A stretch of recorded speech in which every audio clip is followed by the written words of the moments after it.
This is a special episode of Niched, and I'm talking to the business owners out there.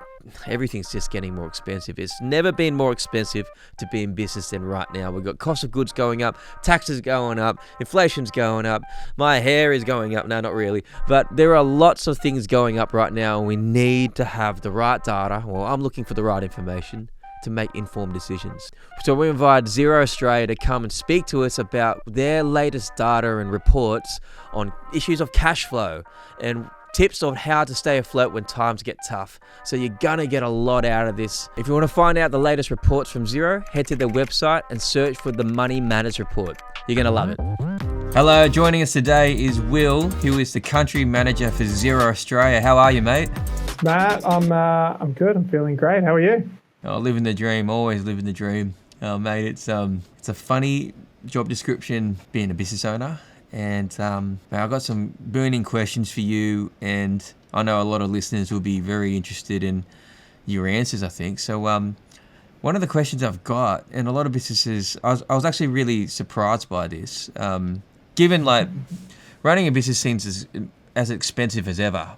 It's so expensive to run a business now amongst all the interest rate rises.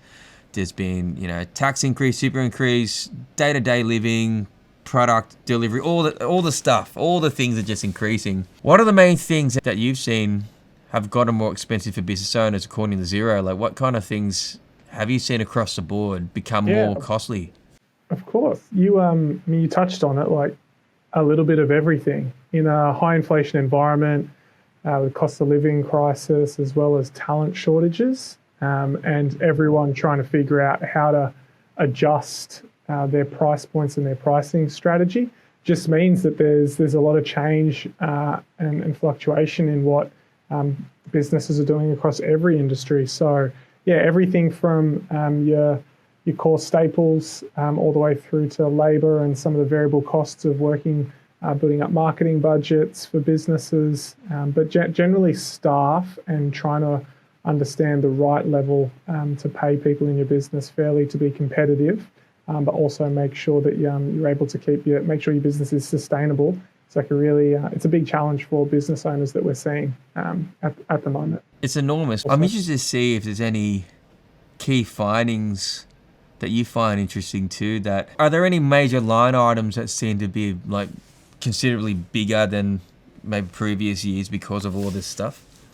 Yeah. So the big one is salaries and wages, and finding out the right amount to pay people in this competitive labour market.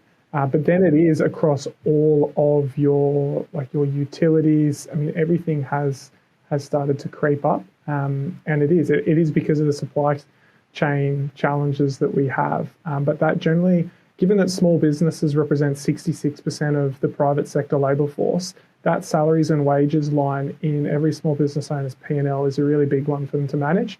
Now, the good news is that a lot of small business owners are having a lot of success managing that, keeping talent and their business running, but also figuring out the right price point to price their goods or services at in the market, so that they're able to balance the wages and price challenge the juggle that they're trying to keep up with at the moment. So we're seeing lots of pleasing results in how business owners are managing to do that juggle.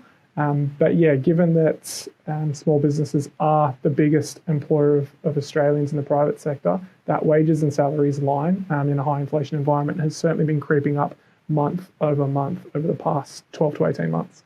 That can be very stressful, because with the salary and wages, as you know, it's not easy once you make that choice, it's not easy to be able to take that choice back, right? It's not. These, a lot of times these are fixed costs, and of course every business owner wants to figure out the balance between the right fixed cost and the right variable costs to make sure that they're able to put their right product and service into the market, into their local communities. Small businesses touch every single industry across the entire economy, from all of your trades to professional services, retail, hospitality. Small businesses really are the backbone of our economy. So, getting the right balance between how to manage their cost base, but also wanting to positively contribute and have a positive impact to their local communities is what the small business economy is all about. So making sure that they're able to keep that balance is exactly why we wanted to shine a spotlight on some of the challenges that business owners are having in this high inflation environment, and this new economic cycle that we're starting to move towards. So I was just going to say, like, the one stat that I think is the most alarming that we see is that 51% of invoices from small business owners are getting paid late. So it's not just the actual cost and adjusting prices side of it. There's a whole conversation around actually balancing cash flow as well, which needs to be taken into consideration. And there's a whole host of things that business owners can do to optimize their cash flow and keep that in balance as well. Let's get to that very soon, Will, because I think that's vital. Cash flow is the most important thing. I know personally for us, we made an investment into buying a studio during the last 12 months. And this was amongst a whole bunch of interest rate rises and everything you're mentioning. And what I found interesting was reading one of the stats from Xero was a third, and you correct me if I'm wrong, a third of business owners are using their own cash to prop up their business. Now, that was a fact for us. Well, we propped up our business because the bookings were very low, particularly around the announcement of interest rate rises. We had a couple of bookings actually cancel on us because of certain sudden changes like that. And as a business owner, and a lot of people would hear this and think this, I imagine, is that normal? Is that a normal thing to be able to put money into your business for a period of time? Tell us a little bit, Will, what you reckon. You're right. A third of business owners are dipping into their personal savings. But we're also seeing that a third of business aren't even able to pay themselves. So there's a stat that we saw in our latest report that shows that 60% of businesses just in the past 12 months have experienced significant cash flow distress or a significant cash flow distressing event. So the example that you use about like making a decision around, do you invest in something that might not pay immediate returns, but you believe is the right thing to do for your business and where you want to take it? Those are really big calls and big decisions. And in this type of economic environment, it's hard to get the confidence and get the validation of what the right thing to do is. So one thing that we see that a lot of small businesses are doing is they're working with an accountant or a bookkeeper that actually has expertise in working with other businesses in the same industry. Because what we're seeing is that getting advice and reference points for what other people in other business owners in the same industry are doing is actually a really positive way to have that confidence and build up that confidence that it is the right thing to commit to and the right next decision to make in your growth journey. But I'm curious, Matt, like how did you get the confidence yourself to go forward and commit to it? What was it for you? Well, we were in it for the long haul, so we knew that. We'll hope this gets through. I mean, we have that hope. But one of the things we did, we talked to our lenders. We talked to our more about our loans, and we told them our situation. We were able to get a better rate, better repayment schedule on that, which has lowered a lot the cost down. We also put some particular specials out that month, with the quiet months, to be able to encourage and entice people to come in for a cheaper rate, just to get some flow up. And that actually worked. So it actually got some cash through the door by doing more of a flash sale for a discounted rate. And we're now trading very well. So it was a 2 or 3 month lull with that. I think that initial marketing strategy of getting people in gave us a little bit more momentum. We use social media to help show activity as well. And that helped us get back. We've had the best month ever last month. Since the drop off, so we're pretty happy. Congratulations. I mean, you're a serial entrepreneur. You've done this a number of times.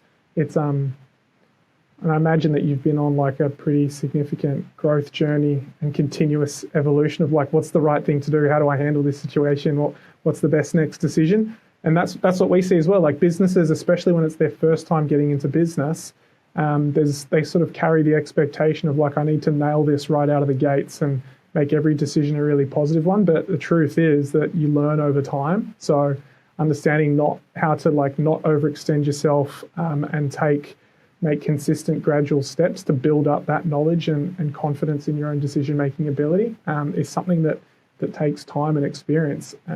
So yeah, it sounds like you've figured that out and you've got various tactics and instincts for for how to make the right call at the right time. Yeah, I think one of the things that I've learned so far in my journey is, like the seasons in life, there are going to be winters. There are going to be financial winters. The good thing about a season is that a season is marked by not just the temperature, but there's a start and there's an end. There has to be an end to a season. And for me, I knew that with a lot of my businesses, you sow in certain seasons, because if you can hold out and know that this is a cycle, this is a, like, you can see what's happening in the economy. If we can hold out, we're going to get a return. We can trade out of this. But you got to have that certainty or foresight to make those decisions and have information to be able to do that. It's interesting because I was going to say, with the forecasting tool Xero have, and because I use Xero for all my businesses, it's really helpful to know what comes in, what goes out, the new tools come out. What do you think are some useful tools for business owners to be able to help get informed the right way?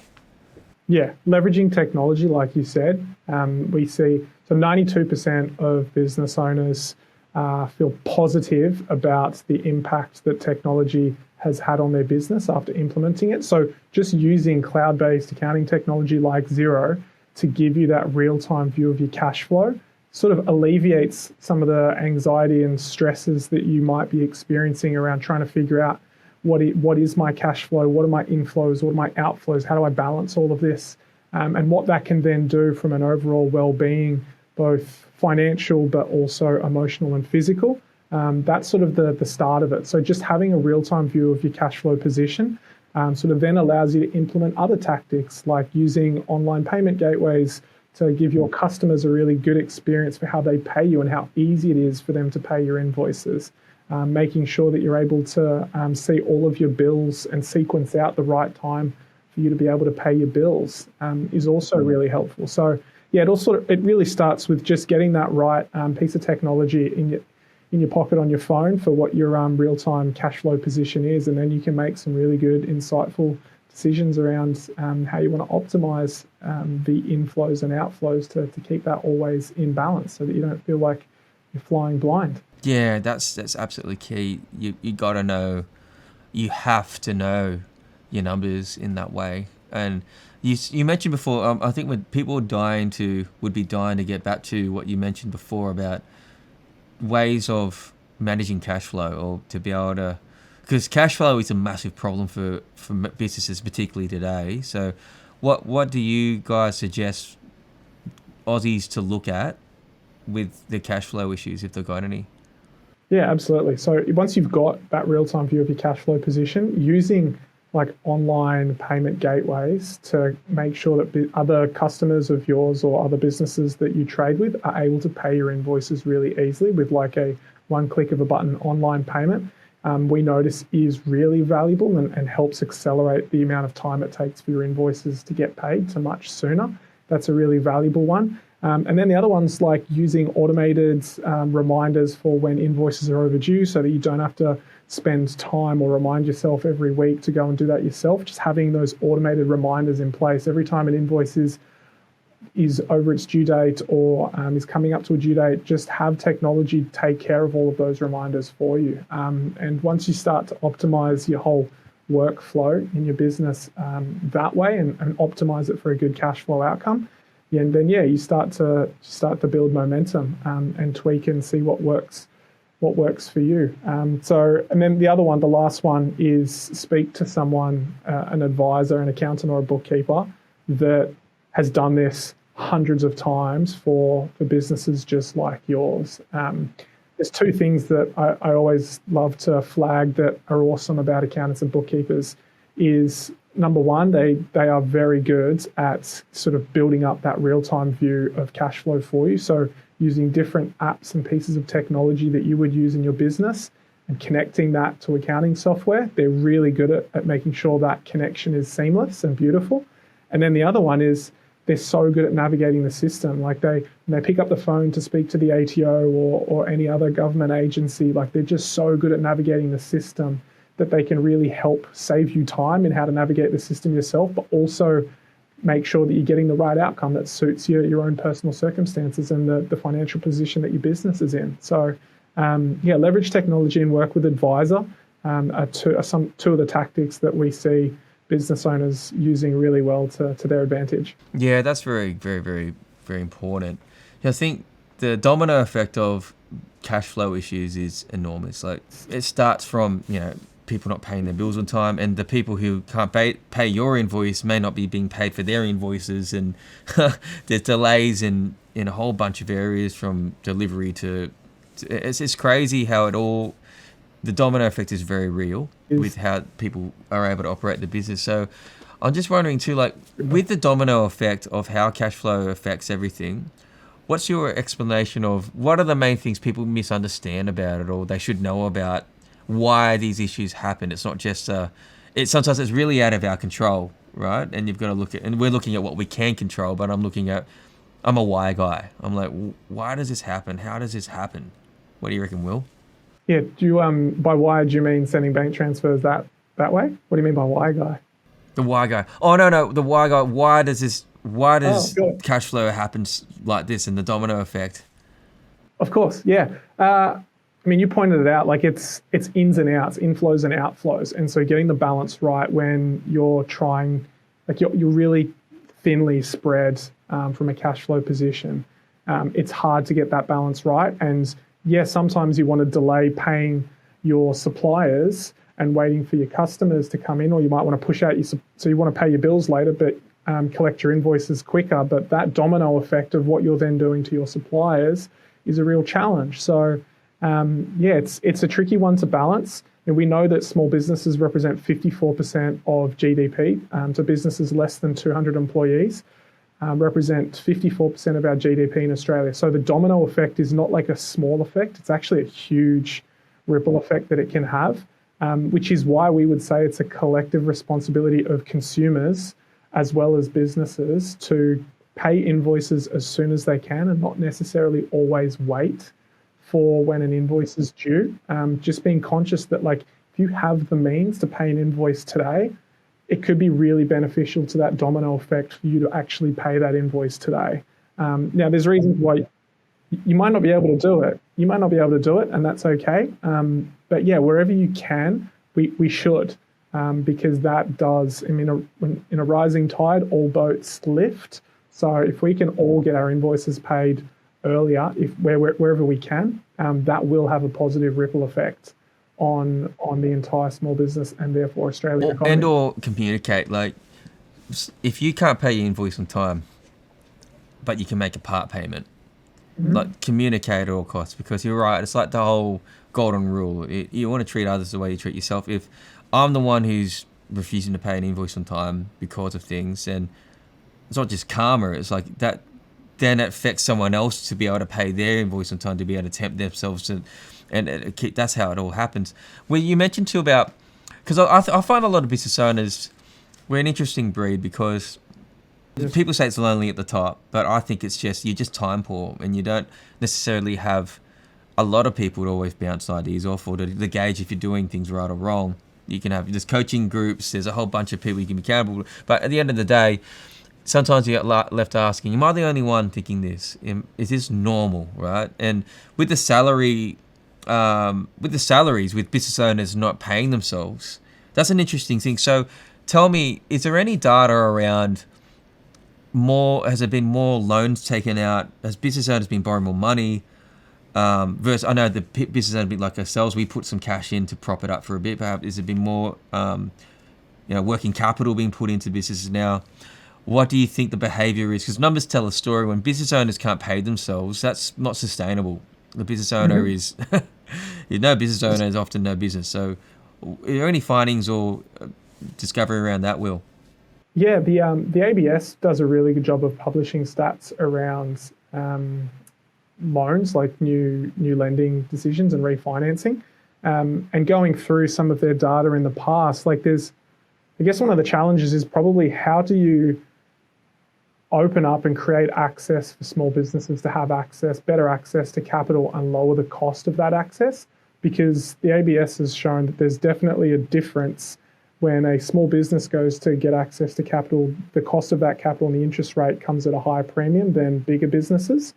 And I guess one of the opportunities I would say for us as an overall economy in Australia is how can we leverage data across all small businesses to almost improve the competitiveness of small businesses in the lending game and actually de-risk the lending proposition to small businesses. A lot of times when banks go and lend, the challenge is that every small business has a pretty broad spectrum of where it can sit in the competitiveness scale. So it could be super mature or it could be super early stage, but how does a bank know how to appropriately build a risk profile around that business in its overall industry? Because the spectrum is so much broader than what you get in more bigger and large businesses. And so then as a result, everyone has to pay the premium rate because banks are trying to adjust to the right risk algorithm. So that's where data can come in. So if businesses get online and are connecting and trading with each other, then we're going to build up a really rich data pool, which then actually allows the financial system to probably do a better job of giving access and reducing the cost of capital to businesses that's that really fit to the trade. Yeah, it's fit to what they can handle. Yeah. If you're a high-performing small business and you're a great proposition for lending, you shouldn't be penalised because there are other businesses in your market that maybe aren't as high-performing as you. And so just because you're a plumber and you want to put a new van on the road, if you're a really good performing plumber, you shouldn't necessarily get treated the same as all plumbers that are sort of looking to try and get to your level of competitiveness and how good you are. So yeah, I think there's opportunity for us over time to almost reward the best behavior and the best in small business and shine the spotlight on them and showcase what they're doing, why they're so good at what they're doing so that everyone can learn from it. And that does allow the benchmark or the standards we all hold ourselves to lift. I was talking to, funny enough, my barber. Believe it or not, I do get haircuts. And I was saying how we chat about business and stuff, especially when there's not many people in the salon. I usually go early. And he's like, I asked him how he's been going. And he said, it was pretty tough. Like, things are really tough for him in his little salon. He lives upstairs in his, it's a dual occupancy where his business is.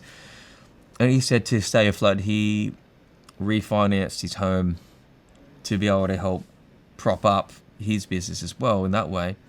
And even from this discussion, hearing all the stats from Xero about what business owners are doing to save their businesses or to trade through it, it makes me bloody proud to be one.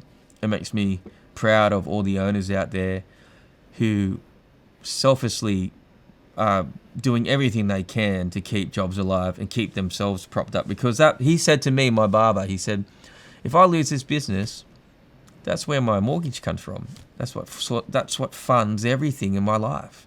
So I'm going to do all I can to keep this thing. We call it a thing, but it is a living thing. A business is.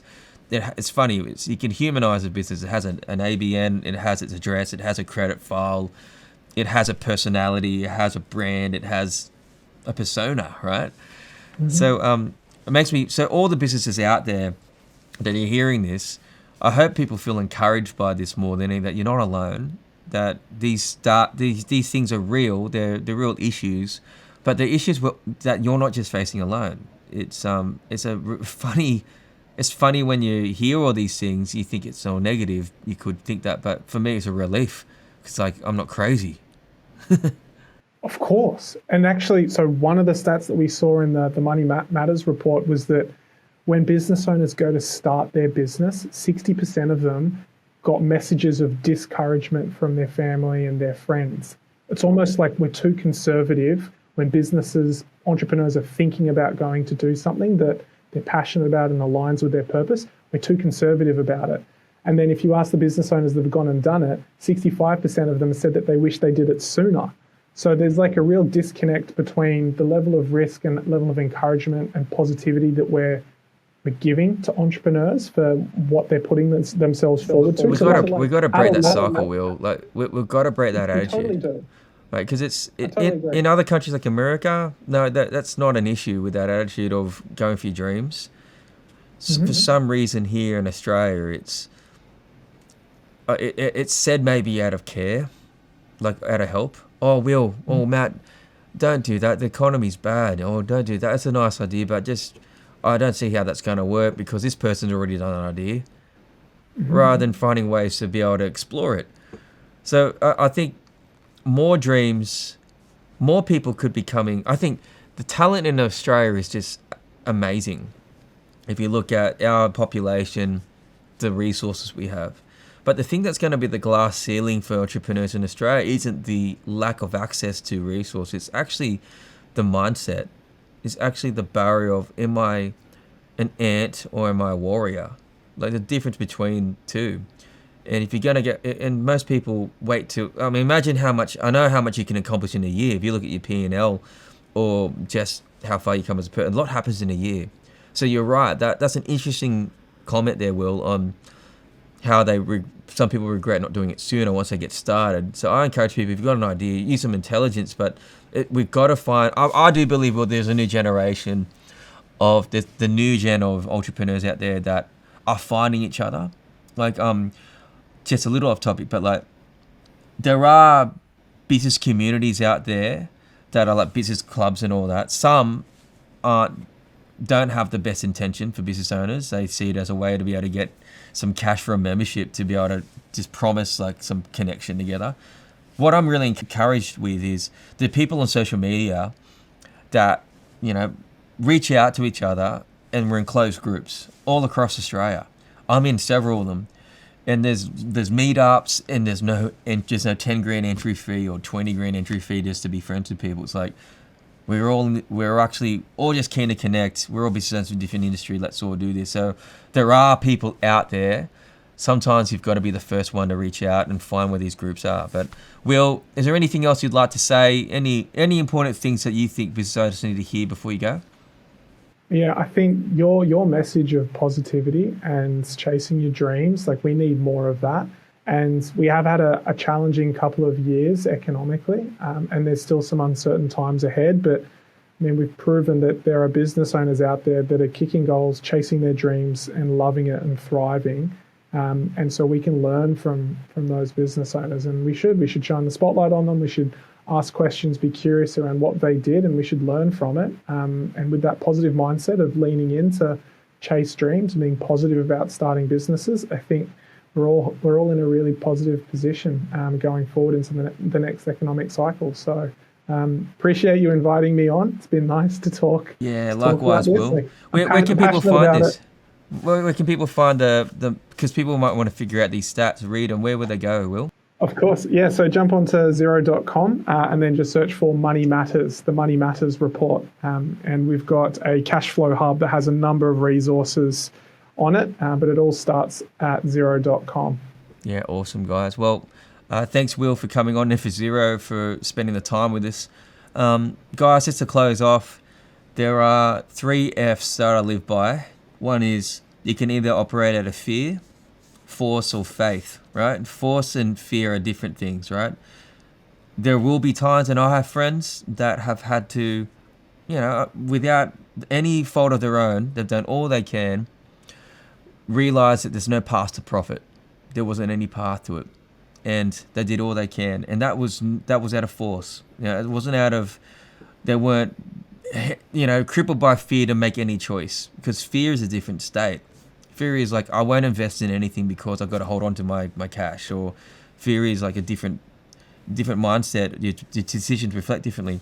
Or in faith, what I mean by it's not a religious connotation there, but it's more, it's based on there is information that I need to feed myself the right information, the right data, get around the right people to make a decision in faith that we can trade out of this. This is only going to be a cycle, and you live from that place. And I use Xero all the time to help me make those decisions. I want to take as much guessing out of this as I can, even though nothing's totally certain, but we need these dashboards to be able to make good decisions as leaders. So once again, thanks, Will, for your time, and I'm sure people will come and have a look at the Money's Matter report, and we'll talk to you guys soon. Thanks, guys, for joining.